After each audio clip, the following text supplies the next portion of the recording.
속사도의 의미, 속사도의 의미. 오늘 제가 좀 어떻게든 짧게 해보려고 노력을 해요. 자, 그래서 속사도의 의미 하겠어요. 자, 속사도가 이제 그 지역마다 약간씩 그 어떤 받아들였던 내용들이 조금씩 다릅니다.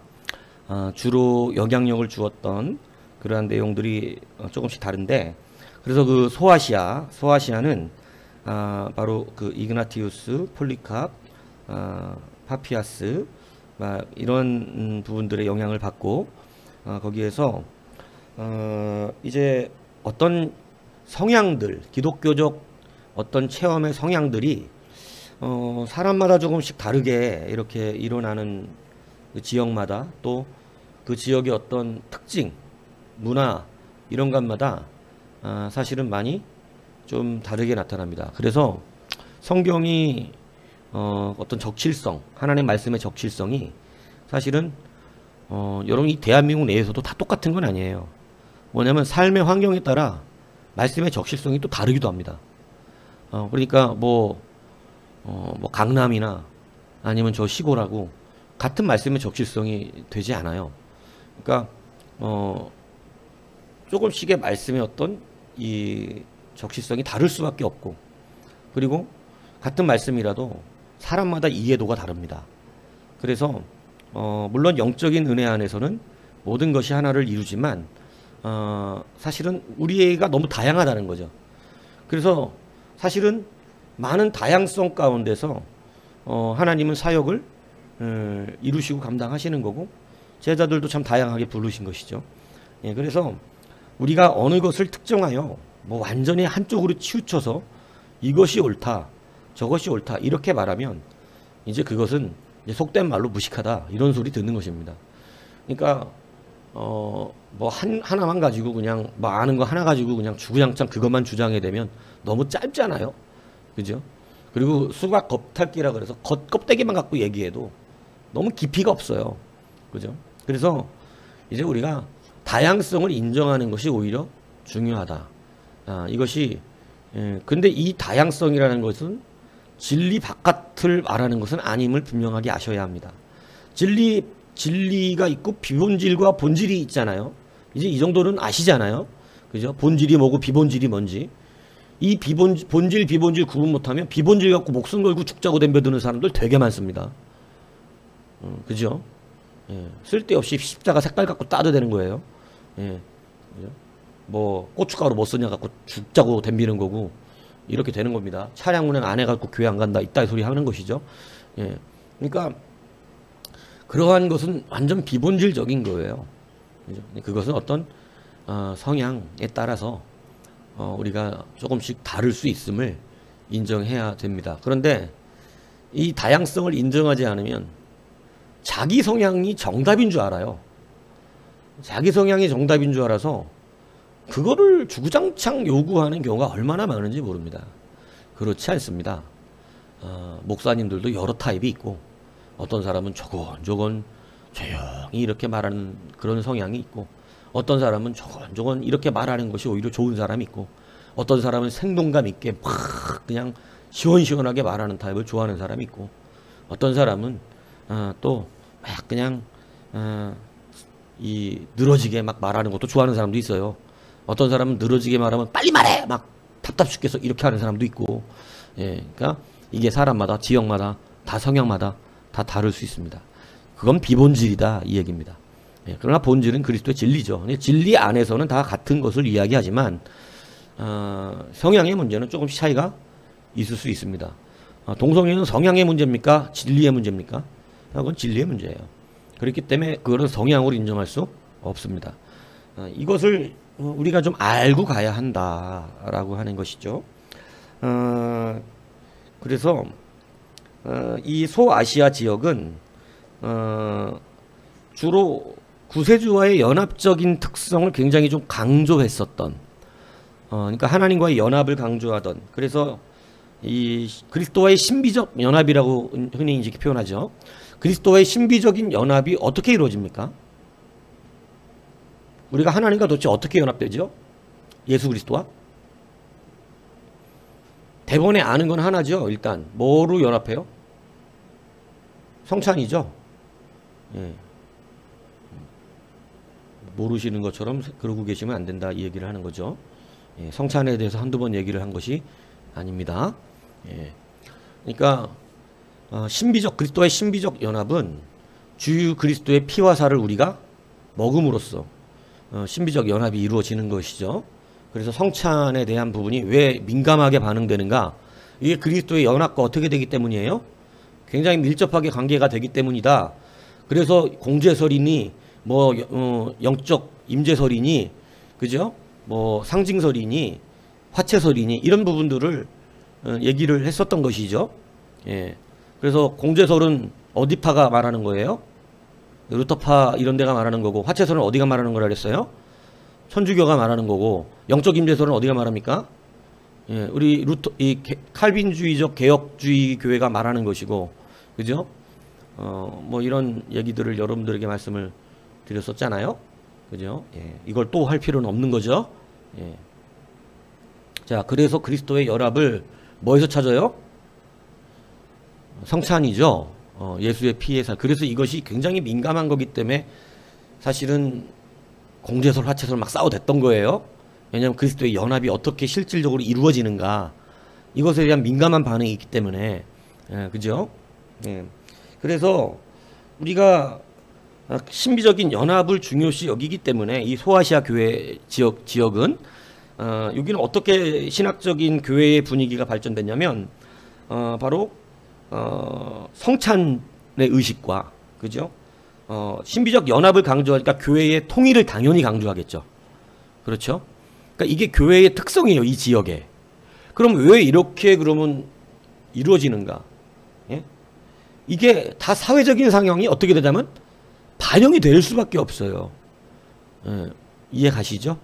예, 소아시아 지역 같은 경우는 사실은 막 군데군데 막 이렇게 떨어져 있고, 그죠? 여러 사람들이 다양성을 가지고 있는 이런 소아시아 전도할 때 보면 너무 다양하죠.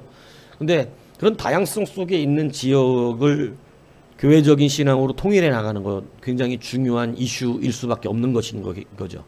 이해 가시죠? 예. 좀 가난한 자들이 살고 돈이 없는 그러한 지역, 난민이 있는 이런 데는 설교가 어떻게 주로 나갈 것 같습니까? 적실성에 있어서. 하나님에 대한 소망이겠죠. 그리고 위로, 그리고 하나님에 대한 어떤 이런 돈이 많고 뭐 잘 사는 나라나 이런 지역 같은 데는 뭐 어떻게 되겠어요? 뭐 헌신이 강조될 수 있겠죠. 그죠? 그리고 구제해야지 않냐. 막 이런. 그러니까 조금씩 개념이 다를 수 있습니다. 사람마다도 다르겠죠. 내가 뭐에 취약한가 이런 거에 따라서 우리에게 오는 말씀들도 다를 수 있습니다. 그러니까 이것을 다양성이라고 표현하는 거예요. 그죠? 그래서 속사도적 개념도 굉장히 무엇을 따라 발전했다고 표현되면 좀 좋으냐면 지역과 사람과 민족들의 다양성을 덧입혔다. 이런 것입니다. 그러니까 이 다양성이 지역마다 좀 다르기 때문에 이런 다양성이 본질 아닌 비본질적인 부분들에 대한 것들은 우리가 이해를 해야 돼요. 무슨 얘기인지 이해 가시죠? 예. 자, 그래서 여기는 성찬 교회의 통일성 이런 것들이 굉장히 강조되었고, 그러다 보니까 신비 종교 영지주의, 이 에세네적인 유대적인 배경, 지금 배경이 이제 그랬다는 거예요. 그래서 이런 이 에세네파 아시잖아요? 에세네파가 뭐예요? 에세네파는 자기들이 거룩한 의인처럼 여겼던, 그죠? 바리새인보다도 더 바리새적인 그래서 아예 생상을 등지고 광야에 들어가서 그죠? 금욕주의로 살아왔던 그러한 유대 한 종파잖아요. 에세네. 그래서 흔히 우리는 이제 세례요한을 연결시키죠. 왜냐하면 광야에 외치는 자의 소리라는 말을 갖고 그가 광야에서 생활했을 것이다. 이렇게 이제 우리는 생각을 해서 그가 에세네파 출신이 아니겠냐. 이렇게 뭐 이거는 에세네파는 이스라엘 12민족의 한 지파가 아닙니다. 예, 또 이런 것까지 얘기를 해줘야 되는지 모르겠지만, 그죠? 그냥 12지파 관계없이 형성되는 파죠. 예, 그래서 SNF파가 아니겠느냐 이렇게 이제 우리가 세례 요한을 생각을 하는. 근데 이런 데들이 보통 금욕주의를 하는 사람들이 신비주의에 강해요. 신비주의 막 체험하고 막 환상 보고 막 이런 부분들을 굉장히 좀 중요시 여기죠. 그래서 신비주의에 이렇게 특별히 좀 빠지게 되다 보면 이제 좀 어리석은 일들이 좀 벌어지게 됩니다. 그것을 좀 이제 뒤에서 좀 다시 다루고요. 자, 그래서 소아시아의 이 지역은 이런 어떤 신비적 연합을 굉장히 강조했기 때문에 교회의 통일성을 강조했다. 교회의 통일성을 강조하다 보니까 교회의 통일성을 강조할 때 예수 그리스도의 연합을 강조할 수밖에 없어요. 그죠? 그러니까 그리스도의 연합을 강조하기 때문에 교회의 규율들이 어떻게 되냐면 다 하나됨에 대한 것들을 강조하겠고 많은 설교들이 사실은 여기에 이제 중점을 둘 수밖에 없는. 왜냐하면 교육 목표가 그거니까. 그렇죠? 그러니까 거기에 중점이 될 수 있는 그러한 어떤 배경들을 가지고 있었고 이런 데들은 성찬을 날마다 합니다. 그죠? 성찬을 날마다. 왜냐하면 연합을 강조하기 위해서.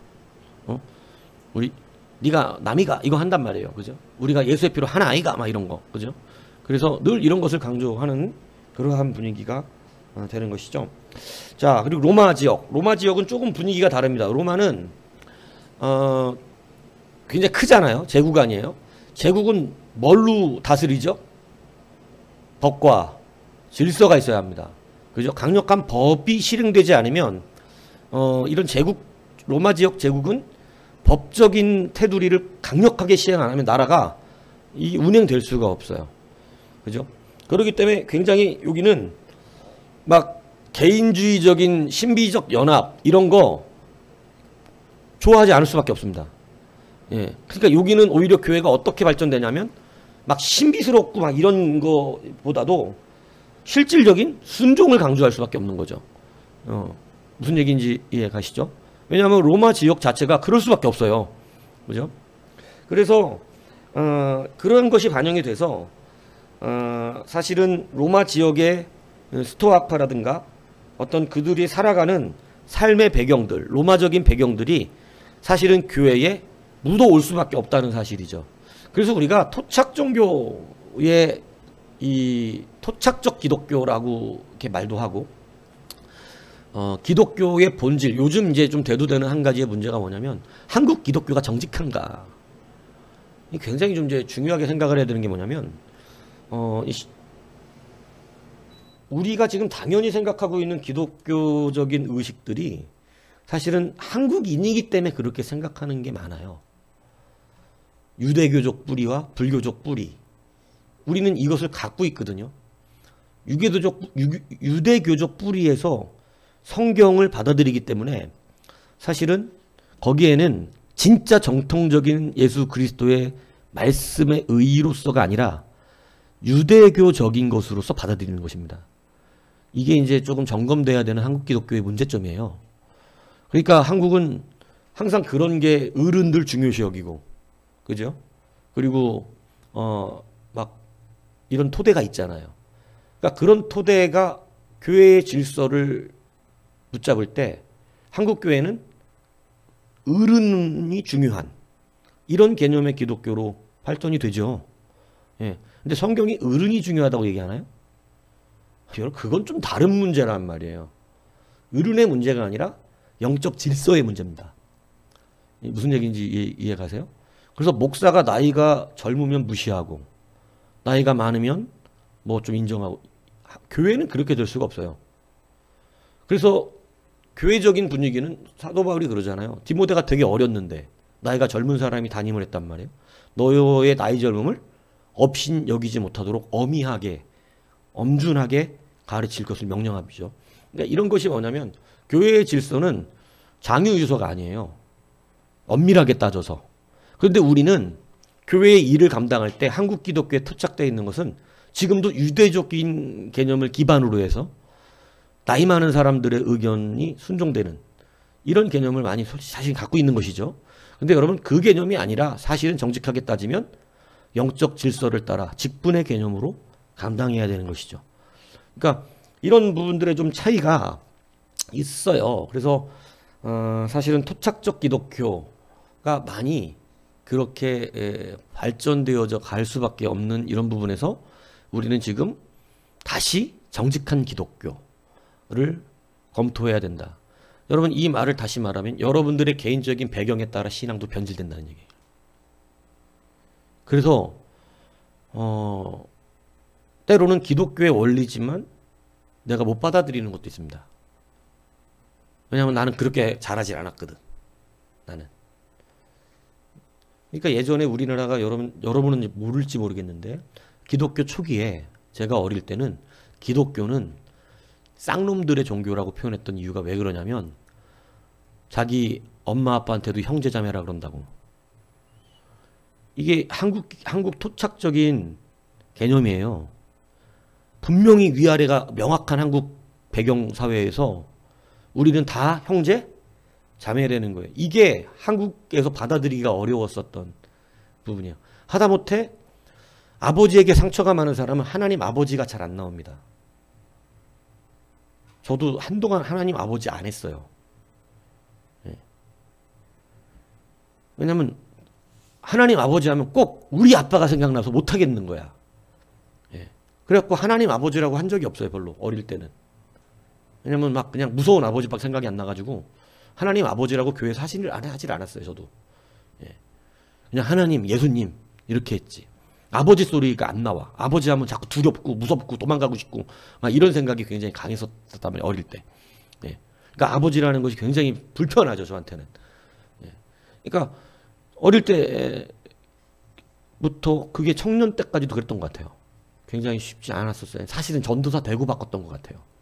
그 아버지라는 개념이. 근데 이런 게 뭐냐면 우리의 상처적 배경이거든요. 근데 옳아요, 틀려요? 옳지 않아요. 우리는 하나님 앞에 이것이 다시 사실은 치료가 되고 회복돼서 하나님 아버지를 느낄 수 있어야 되거든요. 그러니까 여러분 사실은 이 배경도 굉장히 중요하고 상처의 쓴뿌리가 우리를 하나님 앞에 온전히 서지 못하도록 불편하게 만드는 경우가 굉장히 많다는 거예요. 하나님 아버지가 문제가 아니라 본인이 문제인 거예요. 아버지의 상처를 갖고 있는 본인의 상처가. 그래서 예전에도 교회 나와서 그런 일화가 있었잖아요. 굉장히 기쁘게 신앙생활하다가 아버지라는 소리 때문에 교회 때려친 사람. 아, 나는 하나님 아버지 못 믿겠다고. 왜냐하면 아버지에 대한 증오를 갖고 있는 청년인데 막 아버지 소리만 들으면 자기 아버지 생각나서 도저히 교회에 감당할 수가 없다는 거예요. 그 정도로 깊은. 그러니까 여러분 그런 상처들을 가지고 그 상처 때문에 예수님 믿기를 포기한다는 것은 참 안타까운 일 아닙니까? 그죠? 그러니까 그 상처적인 해결들이 돼야 되는 것인데 그것이 그리스도 안에서 사실은 대면돼야 돼요. 하나님 앞에. 그러니까 여러분 이런 부분들이 사실은 우리가 다양성으로 다 갖고 있는 부분들이긴 합니다. 그래서 이것을 이제는 정직하게 다시 한번 어떻게 해야 되냐면 판단해야 될 때가 왔다. 내가 만들어 놓은 기독교, 한국 사회가 만들어 놓은 한국 사회적인 기독교, 그죠? 개인적인 기독교. 이것을 성경은 우상이라 표현하는 거예요. 그죠? 그래서 이런 부분들이 지금 사실은 대두되고 있어요. 교회사 안에서. 교회사를 얘기하니까 내가 얘기하는 건데 지금 이제 한국 교회사 안에서는 제가 막 역사 전공하는 사람이 아니기 때문에 이것이 어떻게 흘러가는지까지는 잘 모르지만 여튼 한국 교회사 안에서는 이것이 지금 현대 대두가 돼서 다시 한국 교회의 부흥과 그죠? 이런 것들을 다시 어떻게 하고 있냐면 재점검하는 중입니다. 한국 기독교의 부흥이 예수로 인한 예수님을 바라본 정말로 이러한 부흥만 있었느냐, 이런 정말 세계의 유례에 찾을 수 없는 부흥이 일어났는데 이것이 시대적 배경이 없었느냐, 가난하고 소외되고 배고팠던 시절에 이런 시대적 배경이 없었냐, 이거를 심각하게 묻고 있단 말이에요. 정말 예수 그리스도로 감동만 받고 변화되고 거듭나서 교회 다 나온 거냐, 아니면 그 시대적 배경이 어땠어요? 교회가 아니면 먹을 거 얻어먹기가 힘들고, 교회가 아니면 여러분 뭐 선진 지식들을 배우기가 힘들고, 교회에서 병원 차려갖고 치료해주고, 지금은 교회에서 운영하는 병원들이 다 적자입니다. 왜냐하면 사람들이 안 가요. 왜 안 가냐면 교회 안 가도 얼마든지 사회복지로 병원 시설 다 치료할 수 있기 때문에. 근데 예전에 다 우리들이 지금 기독교 병원들은 그 시대에 가난한 자들을 도왔던 병원들이거든요. 가난한 자들 도운 건 잘했는데 그러면 오병이어의 떡과 기적을 보고 떡 먹고 배불러 따랐던 기적, 이걸 한국교회가 그대로 분별해서 수용한 건 아니냐. 뭔 얘기인지 이해 가십니까? 떡 주니까 사람들 따라다녔잖아요. 예수님. 막 따라다녔죠. 우리는 그걸 부흥으로 그냥 받아들여서 계속해서 뭐를 줘? 떡 줘. 떡 하나 좀 안 잡아먹으니까. 계속 떡 줘. 한국교회 이렇게 부흥한 거 아니냐. 니들 정직하지 않은 부흥 아니었냐. 지금 이렇게 심각하게 질문을 하고 있어요. 교회사 안에서. 근데 저는 그 얘기를 들으면서 더 심각한 것은 너 떡 줘갖고 교회 나오는 거 아니냐. 이거를 현대교회에 물어야 한다는 것입니다. 떡 먹으려고 교회 나오는 거 아니냐. 뭔 얘기인지 가시죠. 그래서 여러분 이게 이제 상당히 우리 지금 심각하게 여러분 진짜 주님께 헌신돼야 되는 거 아니에요. 진짜 주님을 만나야 되는 거 아니에요. 그죠? 근데 교회 가서 그냥 인간적인 위로나 얻고 사람들 사귀면서 즐거움이나 얻고 그래서 교회는 예수를 뺀 모임은 굉장히 조심해야 됩니다. 무슨 얘기인지 이해가세요? 교회에서 절대 사용하지 말아야 될 용어는 성도들끼리 언니 동생 하는 거예요. 형님 동생 하는 거예요. 그것은 저도 허락하지 않지만 그렇게 되면 안 됩니다. 언니 동생하고 같이 배신해요. 뭔 얘기인지 아세요? 그냥 집사님이에요. 성도님이고 장로님이고 왜냐하면 교회는 영적 질서 안에서 움직이는 거예요. 언니 동생은 세상에서 만들면 돼. 예. 그러니까 이것을 분명히 기억하셔야 돼요. 형님 동생 언니 동생 없어요. 교회는. 다 직분해서 그리스도 안에서 연합되는 거예요.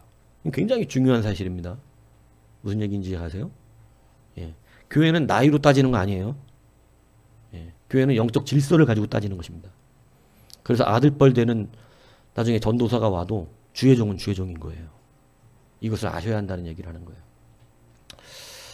자, 그래서 그런 교회의 직분자들을 그리고 귀히 여길 줄 아는 마음이 그래야 생기는 것이죠. 안수 집사도 여러분 그냥 안수 집사입니까? 여러분 권사들도 그냥 권사가 되는 게 아니에요. 교회에서는 다 어른들이라고. 예, 영적 어른들. 쉽게 얘기하면 교회의 질서 안에서 사실은 지시하는 사람의 위치에 있는 그러한 질서적 위치가 있는 거라 이 얘기하는 겁니다. 그러니까 이게 깨지고 교회 한국식 기독교 한국식 초착 기독교는 외국 유럽은 사실은 그런 개념이 별로 없어요. 예. 거기는 그게 딱 돼 있어요. 역할 분담의 그런 이 사회적 풍토가. 그래서 자기의 역할을 인정해 주는 것이죠. 나이가 많든 적든 간에. 근데 한국은 그렇지 않습니다.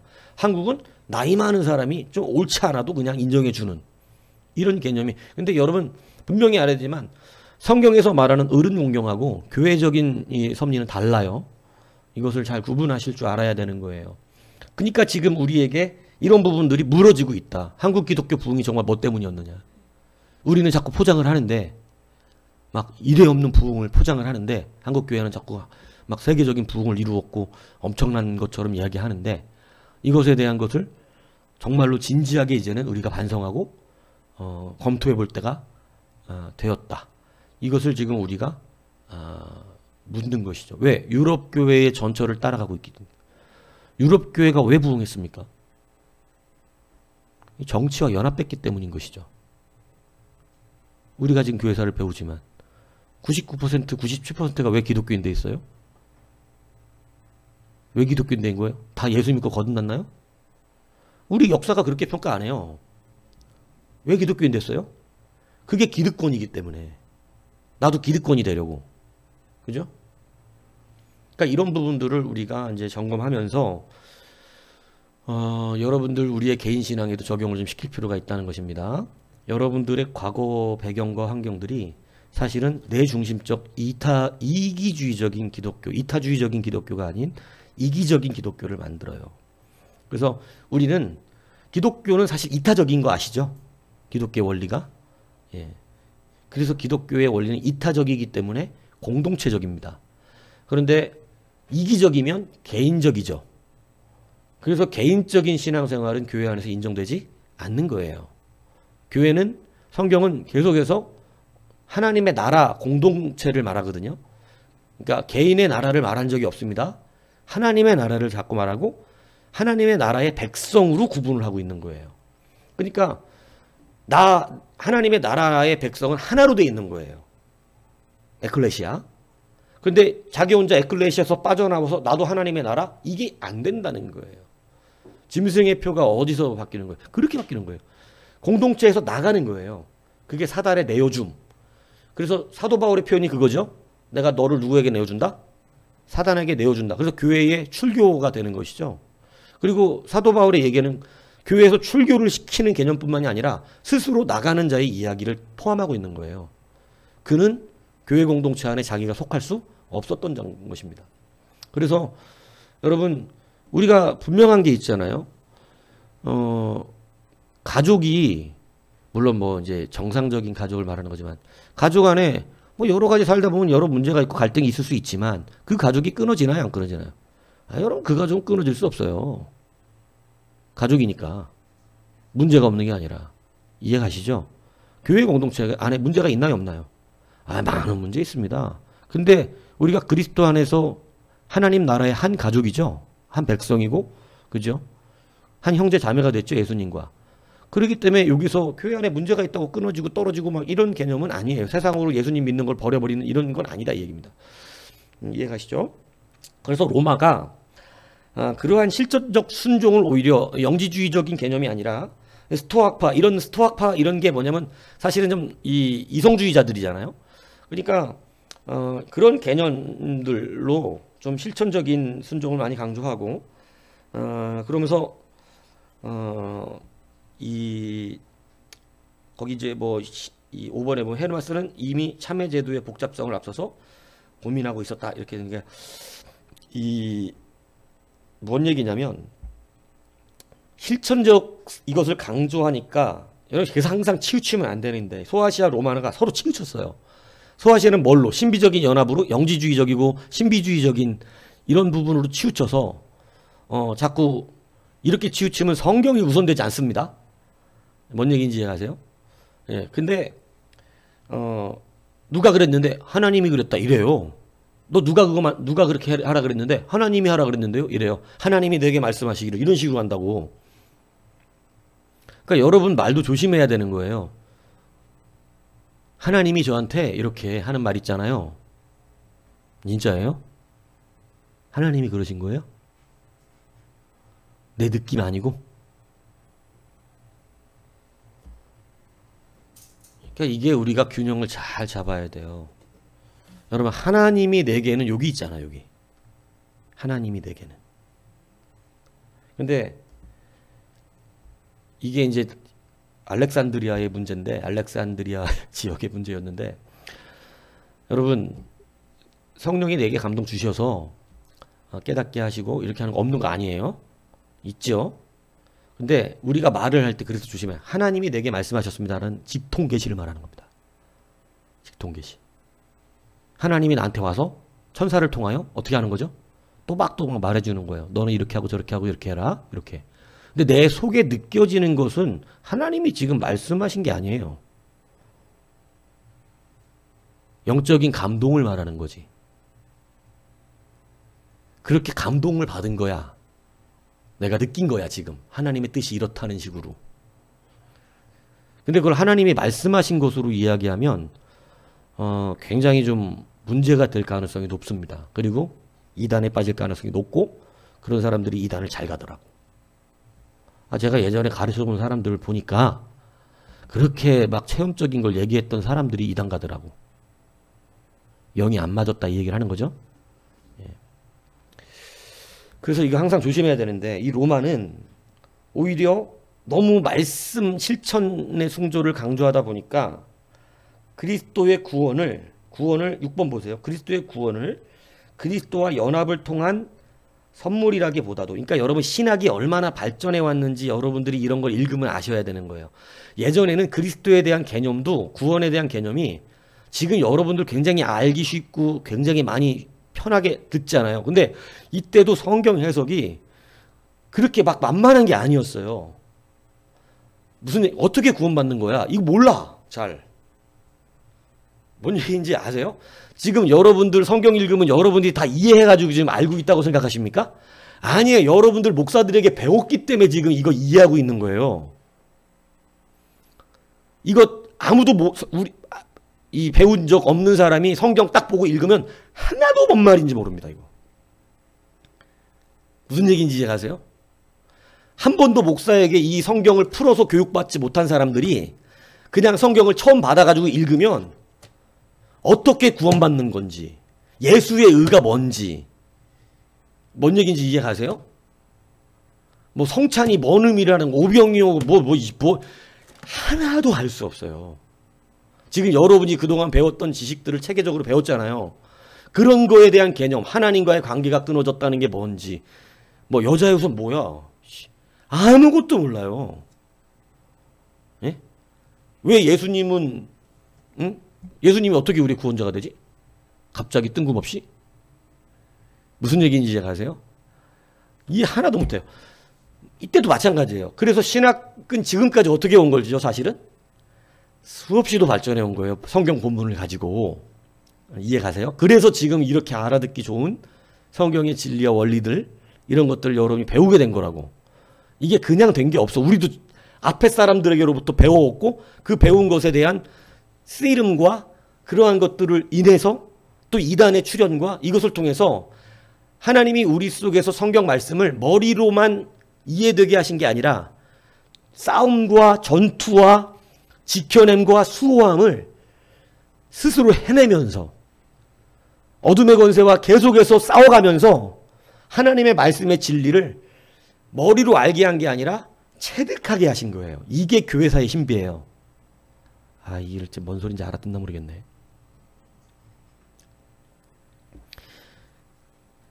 여러분들이 하나님의 말씀을 지금 잘 배우지만 실제로 체득되지 않으면 내게 아닙니다. 이게 하나님을 진짜로 만나야 내게 되거든요.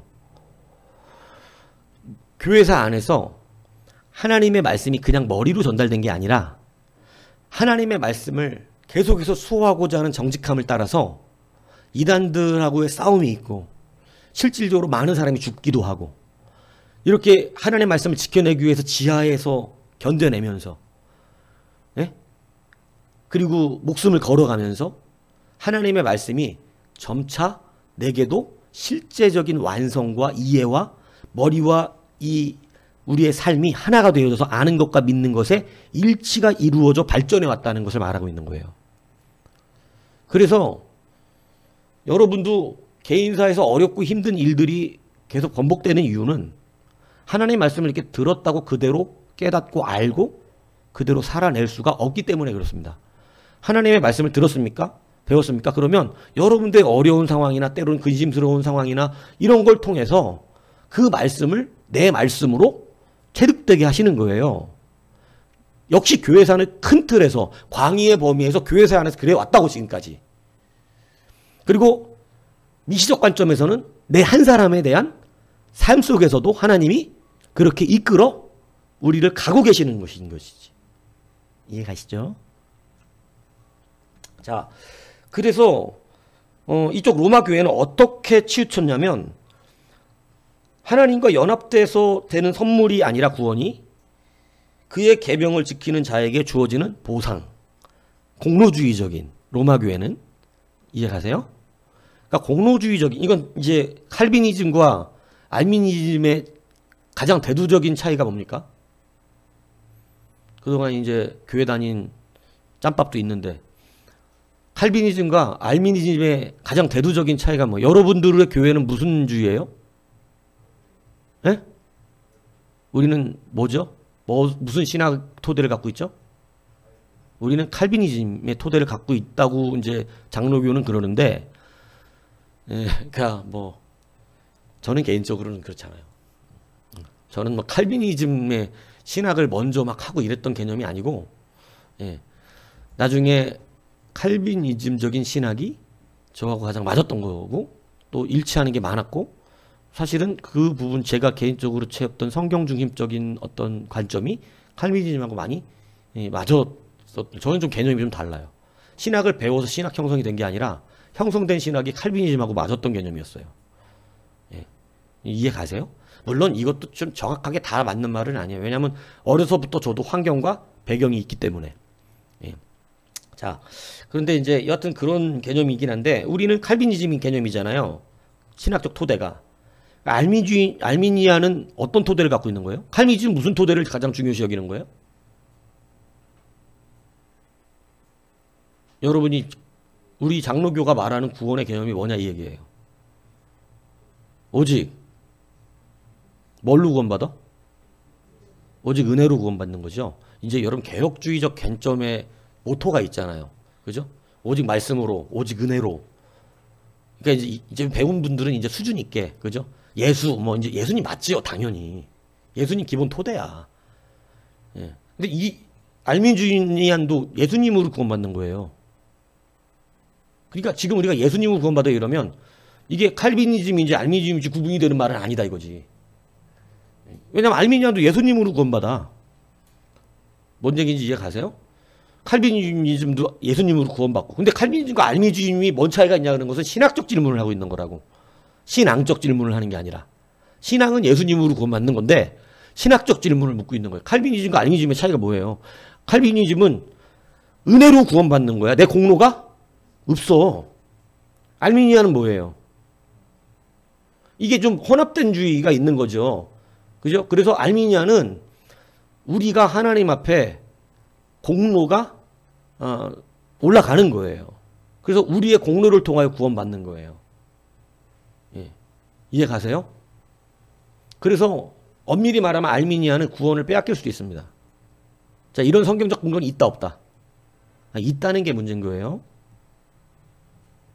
무슨 얘기인지 이해 가세요? 왜냐하면 신학자들이 성경에 근거 없이 그냥 주장하지는 않습니다. 그러니까 사실은 성경은 부딪히지 않지만 인간의 머리 뇌구조 한계에서는 부딪히는 말씀도 있는 거죠. 그러니까 그건 자기 누군가가 뭐예요? 이해를 잘못한 거예요. 이해 가세요? 예. 그러니까 알미니안이 이해를 잘못했든지 칼빈이즘들이 이해를 잘못했든지. 그래서 로마 교회는 사실은 이게 알미니안적인 영향이 없었던 게 아닙니다. 나중에 이단을 하다 보면. 네, 알미니안적 영향이 없던 게 아니야. 어떤 보상, 구원을, 계명을 지키는 보상으로 여기는 이런 실존적인 좀 그런 부분들. 근데 우리가 실제를 강조하는 것에 대한 보상은 구원의 개념하고는 조금 차원이 다른 거예요. 예. 이건 이제 복잡한 이 교리적 이야기를 해야 되는 건데, 여하튼 로마 교회는 좀 그렇게 흘러가는 분위기가 있었다. 그래서 지금 소아시아 교회와 로마 교회의 가장 큰 차이는 뭐였어요? 소아시아 교회는 신비적인 연합이죠. 영적인 막 이런 연합들을 중요시 여기니까 좀 신비주의적인, 신비종교적으로 많이 발전을 좀 한 부분이 있다면 로마는 사실은 좀 지식체죠. 그러니까 여기는 어떤 논리와 교리를 중요시 여기고, 그러다 보니까 구원의 개념도 그렇게 사실은 어떤 스토아 철학의 영향을 받아서 그런 식으로 흘러가게끔 이렇게 된 부분들이 사회적 분위기가 있었다. 이것을 좀 이제 아시면 되는 것이죠. 자, 세 번째 보세요. 알렉산드리아 교회가 바나바 서신을 중심으로 이제 거기는 이 속사도적 시기를 보내는데, 자, 여기는 이제 이때 당시도 세상적인 사회적 분위기는 신플라톤주의가 영향을 굉장히 사회적으로 주고 있었던 때입니다. 그러니까 교회도 결국은 사회와 동떨어져서 이야기할 수가 없어요. 사회와 함께 범벅이 될 수밖에 없는 거예요. 다만 그 풍조를 이겨야 되는 것이죠. 자, 그런데 이제 신플라톤주의라고 하는 개념의 가장 중요한 것은 뭐냐면 모든 것에는 의미가 있다. 이런 개념이거든요. 의미 없는 일은 하나도 없다. 그래서 모든 것을 상징적 해석을 해냅니다. 사회가. 상징적인 해석을 해내는 거예요. 예를 들면 검정색은 어둠, 검정색은 막 두려움, 뭐 불길함, 사망, 요렇게 상징을 둬요. 근데 하얀색은 뭐 소망, 구원, 뭐 녹색은 안정, 이런 식의 상징을 두는 이 신플라톤주의적 개념이죠. 그러니까 이렇게 상징을 자꾸 두는. 예. 그러니까 여러분들이 가지고 있는 사상이나 이런 게 여러분들은 여러분 스스로가 그냥 이렇게 가지게 된 줄 알지만 그렇지 않아요. 굉장히 사회적인 어떤 철학과 이런 것이 다 사실 범벅이 돼서 모든 영향을 받아가지고 여러분이 그렇게 된 거예요. 그런 모든 복잡하다간 영향 속에서 우리가 그래서 세상 속에서 더 많이 있던 분들이 교회에 와서 그리스도적 말씀과 연합되어져 가고 그리스도적 말씀화되어 가는데 어려움을 겪는 이유가 세상적으로 이렇게 만들어진 내가 다시 재조립이 되어지는 이런 과정에 가는 거란 말이에요. 무슨 얘기인지 이해 가십니까? 그러니까 이것이 굉장히 어려운 일 중에 하나일 수밖에 없어요. 근데 가장 중요한 건 성령의 충만함과 말씀의 순종함이 빨리 그것을 변화시키는 것인데, 여하튼 그렇죠. 그래서 이런 상징성을 중요시 여기는 뭐든지 상징을 두는 것. 이게 교회에 영향을 주니까 교회는 뭘로 바뀌는 거예요? 알레고리로 바뀌는 거예요. 재밌죠? 자, 세상은 상징을 굉장히, 세상적 철학은 상징을 중요시 여기잖아요. 뭐마다 다 뭐를 의미를 부여해 막. 그죠? 아, 이건 이런 의미야 막 이렇게 의미를. 그러니까 설교는 이런 세상적 풍조에 의해서 설교는 어떤 설교가 나오기 시작하냐면 알레고리적인, 그러니까 상징과 알레고리가 같이 발전되는 상호 연관성을 가져버린 거예요. 세상은 자꾸, 왜냐면 우리도 세상이 자꾸 뭐가 강하면 막 지금 막 오징어 유행하잖아요. 오징어, 그죠? 막 오징어 막 이런 거 유행하면 거기에 영향을 받아요. 막 그런 세상 풍조. 지금 막, 그죠? 젊은 사람들이 이제는 집 안 사죠? 집 안 삽니다. 지금 다 뭐 해요? 지금 제가 컴퓨터 하나 맞추려고 그랬더니 내가 예전에 16만 원 주고 산 그래픽 카드가 지금 인터넷을 뒤졌더니 16만 원 주고 샀던 그래픽 카드가 70만 원이에요. 말이 안 되게 가격이 올라버렸어요. 70만 원이면 옛날에 컴퓨터 한 대 맞출 수 있는 돈이었다고. 근데 그래픽 카드 하나가 70만 원. 왜냐하면 비트코인 지금 젊은 애들이 다 비트코인 막 박아갖고 비트코인 하나 채굴하면 뭐 7천만 원 뭐 이렇게 된다며. 그래갖고 1년 동안 PC방에 앉아갖고 그것만 하는 거예요. 자기 방 PC방 만들어 놓고. 일 안 하고 백수가 돼가지고. 그리고 그렇게 놀고 있는 사람한테 국가는 돈 주고 있고. 기본소득 줘야 된다고. 여러분 열심히 벌어서 그 사람들에게 돈 주시라고요. 이렇게 지금 이게 공정한 세상인 거야. 지금 쥐들이 말하는. 그러니까 여러분 지금 세상이 이렇게 돼가고 있는 거예요. 그러니까 이렇게 해가지고 지금 계속 그래갖고 지금 컴퓨터 지금 16만 원 하나 조립하려고 그랬더니 16만 원짜리 그래픽카드가 70만 원이 가가지고 지금 그래픽카드 이 CPU하고 이런 걸 좀 좋은 걸 사야지 방송이 잘 돼. 그거 하려고 딱 지금 이게 웃겨지고 있는 건 거예요. 지금 말도 안 되는. 저는 지금 이거 하느라고 나는 무슨 굴착기가 나는 진짜 포크레인이 굴착기인 줄 알지. 내가 무슨 굴착기가 비디오 이 그래픽 카드가 굴착기인 건 이런 개념인지. 아, 참. 그래 잠깐 그걸 돌아봤더니 막 그래픽 카드를 10개씩 꼽아가지고 컴퓨터 막 몇 대씩 놓고 돌리면서 그거 채굴 하나 하면 1년 노는 거야. 1년 연봉 7천만 원 되는 거야. 여러분도 그렇게 살아야 되지 않겠어요? 그거 하나만 파내면 되는데 어떻게든 잽싸게 하나만 1년 만에 7천만 원 컴퓨터 앞에 앉아있다 버는데 놀고 먹는 거지. 집 안 사 지금은 일 안 해. 세상 풍조가. 이런 영향이 교회 안에 들어와야 안 들어와요? 당연히 들어옵니다. 그러니까 여러분 이런 부분들이 영향을 주는 것처럼 신플라톤주의의 상징화적 이러한 부분들이 쉽게 얘기해서 어떻게 연결이 되냐면 구약의 이 알레고리적 해석의 방향으로 막 흘러가서 성경을 어떤 이 성경에는 이제 크게 보면 좀 이렇게 보는 게 있어요. 이제 문자적 의미를 주는 게 있고 흔히 우리가 말하는 영적 의미라 그러죠. 영적인 의미를 대두하는 경우. 그래서 영적인 의미가 대부분 알레고리적 해석을 감당하는 것입니다. 그죠? 근데 사실은 영적인 의미라 그래서 알레고리적 해석을 해내면 너무 뚱딴지 없는 근거가 없는 것이고 사실은 영적인 해석의 바른 방법은 뭐냐면 심층과 표층이 주고 있는 이 표층이 나타내고 있는 심층의 문제를 드러내는 것이 바른 설교예요. 그런데 이 심층과 표층에서 영적 의미를 끄집어내는 게 아니라 우리가 다니엘의 사자굴 할 때 표층은 뭐예요? 사자굴 앞에 서 있는 거지만 심층은 뭐예요? 그리스도와 함께 하는 것이잖아요. 하나님과 함께함 아니에요. 그죠? 사자굴에 누가 함께 하고 계신다? 하나님. 그래서 이렇게 설교가 되는 게 원칙인 거라고. 표층과 심층을 나눠줘서 겉과 속이 지금 무엇을 우리 가운데 따로 알려주고 있는가. 그런데 이것이 알레고리적인 해석이 되는 것이죠. 막 그죠? 사자가 있는데 사자는 예수님을 말하는 거다. 왜냐하면 사자를 예수님으로 말하잖아요. 그죠? 그래서 아슬란 압니까? 그 벽장 속 이렇게 하고 나가는 그 누구지? 그 유명한 나냐연대기 만든 사람 누구지? 만든 사람 유명한 사람이잖아. 기독교 변증가 아니야. 저는 요즘 기억이 잘 안 나니까 이해하시지만 나냐연대기 몰라요? 아, 제일 유명한 그 기독교 변증가 아니냐고. 여하튼 나냐연대기 여러분이랑 나랑 똑같아. 여하튼 그런데 보면 사자 아슬란이 사자잖아요. 그죠? 예수님 상징하는 거죠. 예. 그러니까 그렇듯이 그런 거 갖다가 쓰면 아슬란 사자가 거기 있다. 역시 사자는 예수님을 상징한다. 그러니까 예수님의 종인 다니엘을 보호하셨다. 그런데 예수님의 대적자들은 그냥 물어 뜯어버렸다. 이런 게 알레고리적 해석이에요. 근데 얼마나 은혜롭게 말할 수 있냐고. 여러분, 우리는 그 사자가 예수님인 거예요. 그러니까 그 사자를 두려워할 필요 없어요. 예수님이에요. 막 이렇게. 근데 그 예수님이 우리를 보호하시고 다니엘을 보호하셨듯이, 그죠? 막 이렇게 말도 안 되는 이런 설교를 알레고리적으로 듣게 되는 것이죠. 그러니까 이런 영향들이 굉장히 많이 발생이 되는 것입니다. 그래서 사실 이때 그래서 이때의 그 기호가 특히 알렉산드라가 심했지만 어떤 이때의 전체 상징이 신플라톤주의가 굉장히 강력했던 상징화를 굉장히 중요시 여기는 교회에 당연히 알레고리가 발전하는 거예요.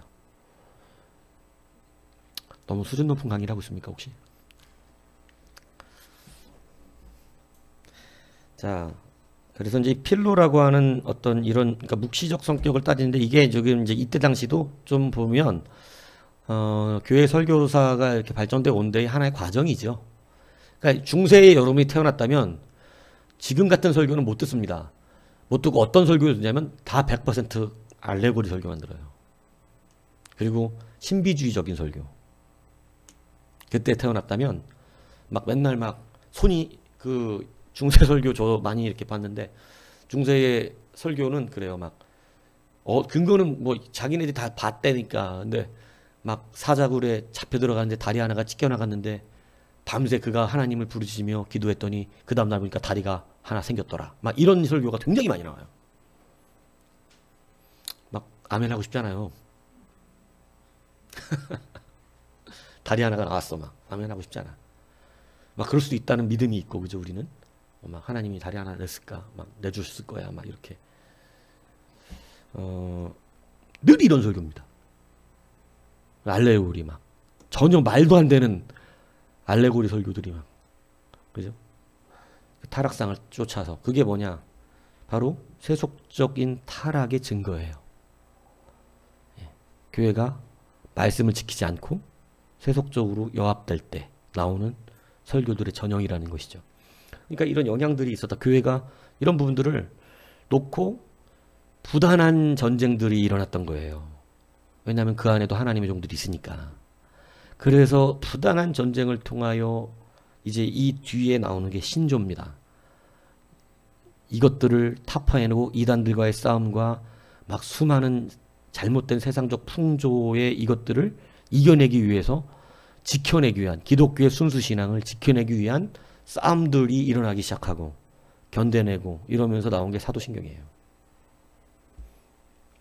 그러니까 사도신경은 어떻게 보면 교회사의 승리죠. 예. 그러니까 그런 것을 못하게 하는 거예요. 마귀는. 왜냐하면 자기의 패배의 상징이죠. 예. 자, 자꾸 헛소리 해대고 거기다가 막 로마 시대 이렇쿵 저렇쿵 막 이렇게. 여러분 그런 거 관계없습니다. 여하튼 우리들이 신앙을 지키려고 싸워왔던 증거인 것이죠. 거기서 이제 그래서 이 알렉산드리아 지역은 묵시적 성격을 많이 주장했던 필로의 영향을 받아서 여하튼 묵시라는 것이 그래서 여러분 이걸 잘 알아들어야 묵시라는 말도 이게 표현이 좀 맞지 않습니다. 그래서 여러분 큐티라고 하는 것과 묵상을 제가 조금 구별을 하잖아요. 큐티는 자기의 감정대로 느끼는 것을 받고 은혜 받는 게 큐티 방식입니다. 그래서 그냥 성경 보고 그냥 막 은혜 받아버려. 자기가 느끼는 대로. 이게 정당한가요? 여러분 그것은 이기적인 거예요. 자기 중심. 지금까지 제가 설교를 오늘 얘기했던 이유가 이거예요. 자기 배경에 의해서 배경적 짝퉁 기독교를 만들어내는 거예요. 큐티의 방식이 굉장히 좋지 않은 것이 그 말씀이 나에게 계시하는 것을 받아서 나에게 적용시켜야 되는 거거든요. 이걸 묵상이라고 표현합니다. 그래서 다윗이 말한 내 묵상이 연락되기를 바랍니다라고 하는 이 묵상은 하나님의 뜻이 내게 관철된, 하나님이 그 말씀을 통해서 내가 말씀하시고자 한, 그래서 저는 성경을 뽑아갖고 주는 짓을 안 하는 것이죠. 예. 무당 같은 그런 짓을. 예. 왜냐면은 뽑아주면 자기 멋대로 어떻게 해버려요? 큐티식 은혜를 받아버리죠. 그래갖고 1년 동안 하나님이 나 이렇게 해주실 거야. 이런 막 그냥 말씀 뽑아갖고 그거 갖고 소망을 걸고 사는. 그래서 우리는 말씀을 뽑아주는 게 아니라 여러분을 위해 기도하면서 여러분에게 필요한 말씀을 갖다 붙여드리는 거예요. 예. 뽑아갖고 허탄한 소망 가지고 사는 그런 인생 되지 말고 무당처럼 정확하게 내게 계시하는 말씀, 내게 하나님이 하시는 말씀을 듣고 자기에게 적용시켜야 되는 바른 묵상이 필요한데, 우리가 흔히 은혜 받는 방법은 하나님이 내게 하시는 말씀을 들으려고 하는 것이 아니라 내 안에 있는 수많은 배경의 혼합물들로 잘못 배경으로 짜져 있는 그게 더러운 그릇이라는 거예요. 그 그릇에 찌꺼기가 차 있는 상태에서 하나님의 말씀도 하나의 찌꺼기가 채워지는 것처럼 자기가 원하는 대로 자기의 감정대로 삐뚤어진 소망을 따라 스스로 그 말씀을 통해 위로를 받고, 그러니까 말씀에 위로받았어야 하는 말도 조심해야 된다는 말이지. 위로받은 게 뭐를 말하는 거야? 하나님은 내게 바른 길을 제시해 주셨다는 얘기예요. 아니면 자기가 찌꺼기로 자기가 지금 도둑질한 거를 갖다가 도둑질해 왔는데 누가 또 도둑질해 갖고 마음이 상해 갖고 막 있는데 그걸 위로해 달라는 거예요. 자기의 틀림을 위로를 어떻게 해주냐고 말씀이. 나의 죄성을 어떻게 위로하냐고 성경 말씀이. 그래 너는 죄성이 많지만 괜찮아 이럽니까? 아니요, 하나님 아버지는 그렇지 않아요. 왜냐하면 그건 사랑과 공의의 문제를 정확하게 분별할 줄 알아야 돼요. 주님은 우리를 구하기 위해서 목숨까지 버리시는 사랑을 가지셨습니다. 죄를 괜찮다고 말하시는 분이 아니에요. 죄가 괜찮았으면 예수님이 십자가를 지지 않죠. 왜 사랑과 공의가 아직도 분별이 안 돼서 아직도 이거를 자기 찌꺼기를 채우는 상태로 자기식 위로, 내가 교회 위로받으러 왔더니 이런 식의 얘기들. 여러분 진짜 위로는 뭐예요? 그럼 내가 주님 앞에 정직하게 회복되는 것이죠. 죄를 덮어주는 게 아니라 죄를 용서받는 것이죠. 근데 여러분 자꾸 죄를 용서받고 싶어하는 사람들은 별로 없고, 이 시대에 풍조가 영향을 줘가지고 죄를 그냥 덮어주기를 바라는 거예요. 이거 잘 구분하셔야 된다니까. 여러분 죄를 용서받고 싶은 거하고 덮고 싶은 거하고 굉장히 천지 차이 나는 겁니다. 근데 여러분 위로받고자 하는 사람들의 대부분의 속성에는 뭐가 있냐면 죄를 용서받고 싶은 것이 아니라 죄를 그냥 덮어줬으면 좋겠는. 성경의 원리가 그래요, 안 그래요? 성경의 원리는 용서를 해주는 것이지 덮어주는 개념이 아니죠. 덮어준 것은 병이 치료된 것이 아닙니다. 제가 그래서 그것을 옛날에 뭐 했냐면 아파 죽어가는 사람들한테 치료약은 주지 않고 진통제만 주는 거예요. 낫은 것 같지? 진통제 처방 괜찮아요. 진통제 처방은 낫은 것 같아요. 왜냐하면 아파, 속은 다 썩어 문드러져가면서 계속 죽고 가는데 몸은 어떠니까? 안 아프니까 진통제만 주는 거예요. 진통제만. 괜찮아요. 여기에서 빨리 벗어나야 된다, 이 얘기를 하는 거예요. 그 찌꺼기 언제까지 안에 품고 도대체 긁어내주려고 그러면 안 긁어내고 계속해서 그거를 보물이라고 채우고 있는 거예요. 그리고 말씀을 어떻게만 위로받기를 원하고 그 찌꺼기의 말씀도 찌꺼기로 갖다 채우는 거죠. 자기식 큐티. 그냥 은혜 받는 거. 아, 저 말씀 이게 상징적 알레고리적 위로란 말이에요. 알렉산드리아가 그렇게 흘러가셨다, 신앙이. 자, 그래서 교회사를 우리가 공부하는 부분들은 이런 부분에서 굉장히 중요한 부분들을 가르쳐 주는 것입니다. 여러분 잘 개인적으로도 아셔야 돼요. 배경 환경에 따라서 사람들은 말씀 못 받습니다. 정직한 기독교를 받아들이는 것이 아니라 자기 중심적 기독교를 만들어내는 것이에요. 그렇게 타락한 걸 우리는 지금의 가톨릭이라고 말하는 것입니다. 그죠? 예. 뭔 얘기인지 가세요? 예. 다양성에 대한 추구가 진리 추구와 변질되어 버리는. 그래서 카톨릭은 때로 동성애도 인정하는 것이죠. 상황에 따라 달라져. 어떨 땐 안 된다 그랬다가 어떨 땐 된다 그랬다가. 근데 우리는 안 되는 건 안 되는 거예요. 그걸 된다고 위로해주면 안 돼. 동성애자들을 동성애가 괜찮다고 위로해갖고 예수 그리스도의 사랑을 느끼게 해준다고?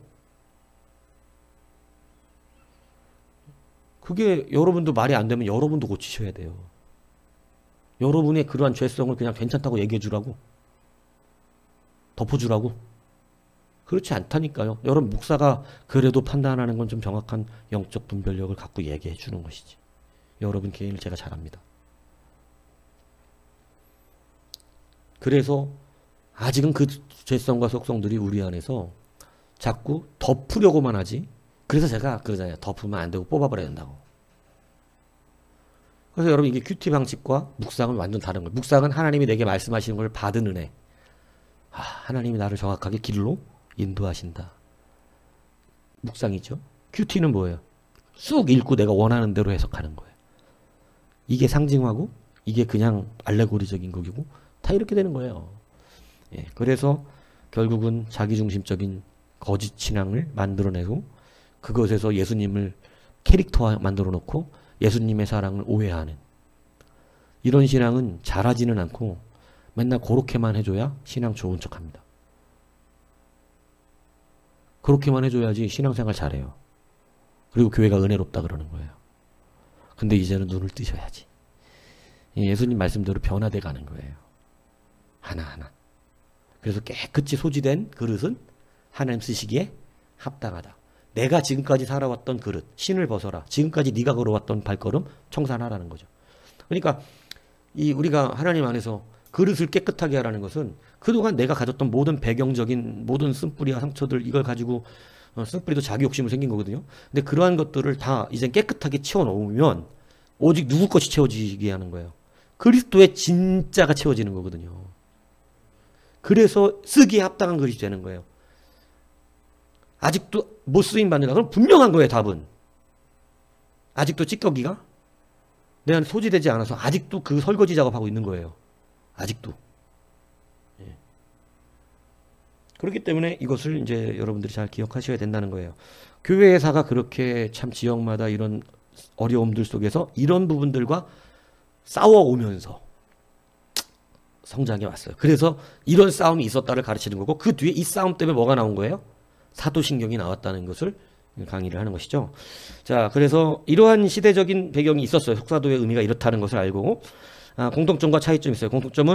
차이점은 다니엘 감독제, 삼중직정의 인식들 이게 다 세상적인 거와 어우러지면서 조금씩 발전해가고 교리적인 눈이 열리기 시작합니다. 성경 해석의 가치가 많이 바뀌기 시작해요. 그러니까 성경이 사실은 해석하기가 쉬운 책이 아니에요. 이게. 그래서 베드로도 사사로이 풀지 못하고 모르는 거 그냥 모르는 거야. 예. 억지로 풀지 말으라는 것이죠. 예, 억지로 풀지 말아라. 왜냐면 제자들조차도 사도들이 완벽한 건 아니에요. 제자들조차도 모르는 건 모르고 제자들조차도 서로 의견이 다른 건 달라. 예. 그러나 그런 게 하나님의 어떤 의도라고 그러는 거예요, 제가? 그럼 완벽하지 않은 거 아니에요. 우리의 삶 속에서 완전해지는 거예요. 하나님이 계속해서 그냥 머리로 알려주는 게 아니라니까. 삶 속에서 체득되어져가 내 말씀으로. 그러니까 이제는 습관을 바꾸셔야 돼요. 묵상하셔야지 큐티식 은혜를 자꾸 구하시면 교회 오래 다녀도 잘하지 않습니다. 말씀이 불편하고 힘들 뿐이에요. 무슨 얘기인지 아세요? 내게 계시하시는 말씀으로 묵상적 설교를 들을 수 있어야 되고 성경을 읽을 때도 묵상적으로 읽을 줄 알아야 되고 그래서 말씀 뽑기 이런 거는 성경적이지 않다. 제가 가르친 거예요. 자기 멋대로 해석해갖고 받고 싶은 거 아니야. 그러니까 막 우리들 그런 거 있잖아. 막 뭐 막 하면서 어디다가 뭐 한 짓거리 해놓고 이거 들어가면 내가 뭐 된다 막 이런 식으로. 그건 자기가 그냥 말하는 알레고리지. 그게 상징이지. 그냥 내가 막 컵 하나 깨지면 갑자기 설거지가 컵 하나 깨지면 불길하다. 불길한 징조가 있다. 오늘은 얘들아 집 나가지 마. 집에 있어. 불길해 오늘. 이런 이상한 소리를 하기 시작하는 거예요. 예? 미끄러져서 놓친 것이지. 뭔 얘기인지 아세요? 괜히 불길해 오늘 불길한 거야 막 이렇게. 이게 무당신앙이야. 도대체 제대로 된 신앙이야. 뭔 얘기인지 이해가십니까? 이런 신앙생활을 한국교회가 너무 많이 해왔다 지금까지. 왜냐하면 한국 토착균교가 무당신앙이니까. 무당신앙, 유대교, 유교 이런 막 범벅이 돼 있는 우리 한국 토착 이 사회 분위기 아니야. 이게 범벅이 돼 우리 안에도 그런 기독교가 어떻게 됐냐면 토착적으로 생성됐던 거예요. 이것을 지금 말씀으로 정직하게 다시 평가하고 바라봐서 해결해야 되고 정확한 평가가 필요하고 오병이어 떡조 갖고 모인 거 아니냐. 이거 정확하게 판단해야지 성경처럼. 주님은 사람 모였다고 부흥이라고 말하지 않았잖아. 사람들 엄청나게 몰려왔는데 바다 저편까지 가신 분을 그냥 엄청 가야 예수님 만나는 그 거리를 걸어서 가가지고까지 예수님 앞에 나와서 얼마나 열심히 맞냐 이거예요. 근데 주님은 그것을 보고 부흥이라고 표현하지 아니하셨다는 이 사실을. 근데 한국교회는 그거 보고 부흥이라 그런 거 아니냐. 혹시 여러분의 심령에 은혜라는 것이 떡 먹고 배부른 걸 갖고 은혜라 그런 거 아니냐. 껍데기 채워줬더니 기분 좋다고 그러고 있는 거 아니냐. 잘못된 위로, 큐티적인 위로를 누리면서 은혜 받았다 그러고 있는 건 아니냐. 이게 교회사 안에서 오늘 우리가 다시 한번 바라본 거예요. 이해 가시죠? 자, 그래서 이때는 막 각 사색 실천해야 된다 이런 막 범벅이 되어 있는 교회적인 이런 일들이 있었습니다. 이런 차이점이 있었지만 그래도 공통점이 있었는데 세례를 굉장히 중요하게 여겼고 세례가 실질적인 은혜와 능력이 있다라고 하는 것을 믿었다는 것이죠. 성찬을 기독교 핵심으로 부렸다는 것. 그리고 이때 한 가지 대단한 것은 뭐냐면요. 다 죽기를 원해, 순교하기를 원하는 신앙들이었다는 거예요. 왜냐하면 워낙에 핍박도 심했고 어려운 로마의 시대를 지나가다 보니까 이때 교회 교육이 여러분 보세요. 그럼 목사가 이것도 당연히 막 로마의 핍박이 심해. 만약에 우리나라가 예수 믿는데 예수 믿는 사람들 핍박이 심해. 막 엄청나게 막 교회 지금 가기 어려워지고 막 교회 가면 막 벌금 물리고 막 이럴 때 목사가 어떤 설교할 것 같아요? 막 세상이 핍박한다. 교회 못 가게. 목사 어떻게 설교할 것 같아? 목숨 걸으라 그러겠지. 목숨 거시라고. 직장 때려치시라고 막. 이제는. 당연히 그 분위기가 되는 거예요. 당연히 이 시대에 막 사자굴에 이럴 때 목사가 뭐라고 설교했겠어? 그냥 죽으라고. 죽는 건 영광이라고. 우리 죽는 거 두려워하지 마십시오. 순교는 하나님께 드리는 영광입니다. 그 나라에 갈 것입니다. 사자굴에 들어간 걸 두려워하지 마십시오. 인간의 뿌리 되는 걸 두려워하지 마십시오. 고통은 잠시지만 영원한 하나님 나라의 안식이 있습니다. 날마다 이 얘기했을 거라고. 당연히. 그러니까 죽음을 두려워하지 않고 예수 믿기를 거절하지 않는 그러한 순교적 신앙들이 당연히 발전합니다. 물론 이걸 강조하기 위해서 수많은 알레고리와 이런 것들이 병행되기도 했죠. 막 그죠? 막 빨간색만 보면 예수의 피라 그러면서 봐라 예수의 피가 보인다. 너는 하나님의 나라 갈 거야. 막 이런. 근데 거기에 막 도전받았고 저기 빨간색이 있다. 이건 좋은 징조다. 예수의 피가 나와 함께한다는 증거다. 빨간색만 보면 막 페인트 다 뿌려놔야 돼 막. 교회 오는 길 앞에다 빨간색 뿌려놓고 막 올 때마다 그거 보고 오늘 내가 예수의 피로 새롭게 되는 날이다. 막 이렇게 상징 막 갖다 붙여가면서 그랬단 말이에요. 시대가. 이것이 뭐까지 발전한 거냐면 그래서 기독교 타락이 어떻게까지 온 거예요.